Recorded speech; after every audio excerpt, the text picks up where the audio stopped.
ఏపీలో ముంబై నటి జిత్వానీ ఆరోపణలు సంచలనం రేపుతూ ఉన్నాయి. విజయవాడ సిపి కార్యాలయంలో ఆమె స్టేట్మెంట్ రికార్డ్ జరిగిందని న్యాయవాది నర్రా శ్రీనివాసరావు తెలిపారు. నటి జిత్వానీ ఆమె తల్లి ఇద్దరి స్టేట్మెంట్ ఇచ్చారని తెలిపారు. బాధితురాలిపై ఈ ఒక్క కేసు మినహా మరెక్కడా కేసులు లేవన్నారు.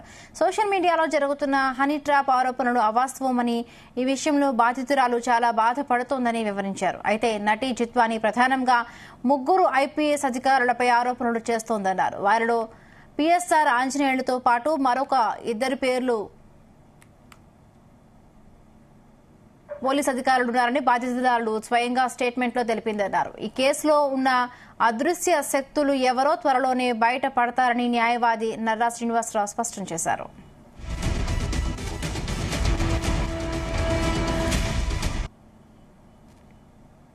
చాలా ఈ కేసు 2.5 దశాబ్దాల ప్రాక్టీస్ లో అనేక క్రిమినల్ కేసులు చేస్తుంటాను.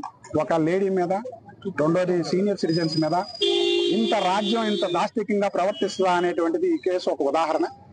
అందులో కూడా చేయని నేరానికి ఎక్కడి నుంచో ఉగ్రవాదులాగా తీసుకొచ్చి ఇక్కడ రిమాండ్ పెట్టి 40 రోజుల పాటు 45 రోజుల పాటు ఇన్సూరెన్స్ కాకుండా బెయిల్ వచ్చిన తర్వాత కూడా వాళ్ళు ముంబై వెళ్లకుండా కట్టడి చేసేందుకోసం తీవ్ర ప్రయత్నాలు అయితే జరిగినాయి.